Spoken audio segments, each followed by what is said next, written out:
Hi guys, welcome back to Mighty's Mood Swings.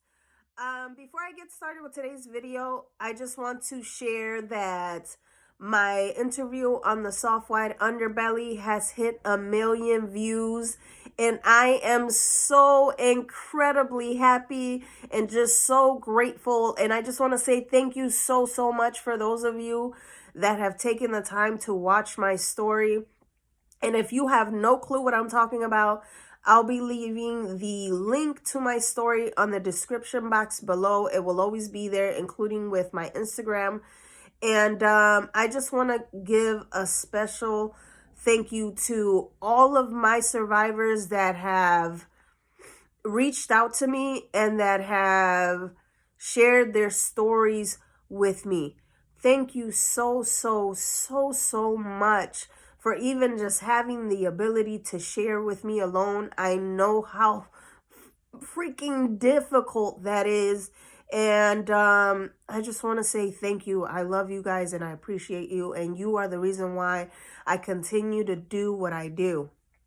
And I apologize that I haven't posted in a while. I was recovering from COVID. I feel 100 times better now. My breathing is still a little like a hot mess. I run out of breath for some reason, or who knows if that's even COVID, honey. Maybe I need to work out. I don't know. Like right now, I just want to breathe hard as hell. Just give me a second because the struggle is real. Like, anyway, so let's jump into today's video. I want to share a memory that I have about my mother and what it was like growing up with her before she left when I was 8 years old. So I was 5 years old and I was sleeping. And I don't know if you guys have ever experienced this, where when you're sleeping and you're having a dream of you using the restroom and you feel like you actually peed on yourself, so you wake up scared, And so that's exactly what happened. I woke up like scared, like damn it, like did I pee on myself? And unfortunately, yes, I peed on myself. And my mom comes in and she moves the blankets because I had to get up to go to school. I was going to kindergarten at that point. And she removes the blanket and she sees that I wet the bed. And she yanks me by my hand and she goes, "You peed the bed again? What did I tell you? Didn't I tell you to stop being lazy and get up and go use the bathroom whenever you have to go use the bathroom? You need to stop peeing the bed. That is disgusting. You're disgusting." And then she begins to start spanking me. And there I am crying and I'm just saying, "I'm so sorry, Mom. Like, I won't do it again. I'm so sorry, Mom." And she grabs me from both arms and shakes me and says, "Since you feel so comfortable with peeing the bed, I'm not going to shower you and you're going to go to school just like that. And your punishment is you're going to school smelling like urine and you won't have any underwear on." So there I am saying, "Please, Mom, like I won't do it again. I am so sorry." And sure enough, I end up having to go to school with no underwear on and I didn't shower. So I felt so uncomfortable and I just kept thinking to myself, I probably smell like urine. And I remember being so embarrassed, like as if people knew exactly what had just happened to me. Like in class, I would look at the kids stare at me and I would begin to get really sweaty and just hot and just think to myself, like, they know I don't have underwear on. Like they know that I smell like urine. Like, and I felt so embarrassed, but I was 5 years old. Now that I'm an adult, I can acknowledge the feelings that I was feeling. But as a kid, you don't know. You're a child. How would you possibly know?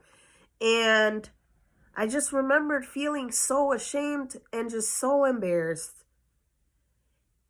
And unfortunately, that was one of the many, many things I had to deal with when it came to being raised by a mother that was toxic and who had a lot of trauma of her own. Because over the years, as I got older, she would begin to share that her mother wasn't the nicest to her, and they were raised in an era where spanking your kids in any kind of way with anything. It could be with a wire hanger. It could be with an extension cord, your chancla, that's a shoe. And it was acceptable back then.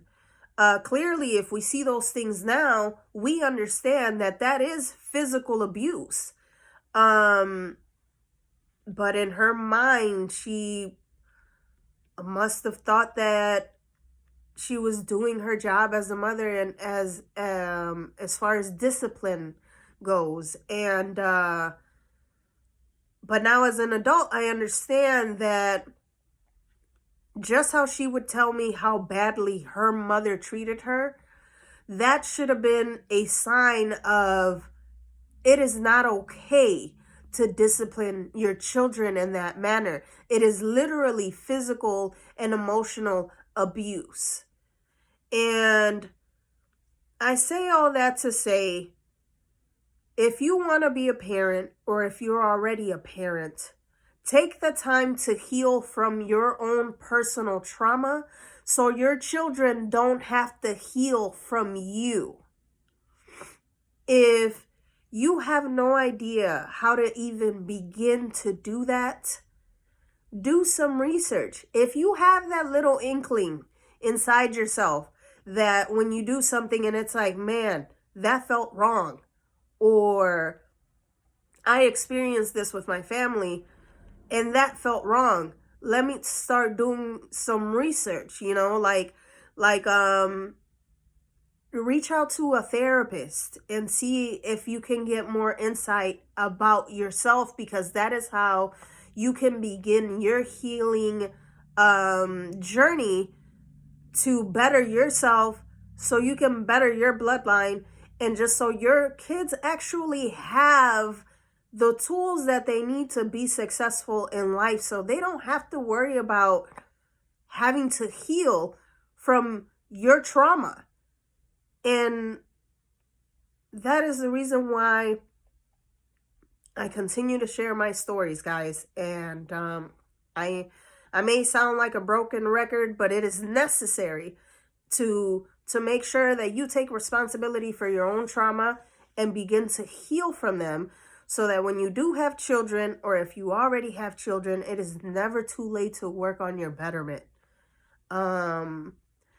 So I hope you guys liked today's story, and thank you so much for just always taking the time to hear me out. And if this is your first time watching me, I hope that you subscribe so we can learn together and grow together, because that is exactly what life is about, is to just continue to improve.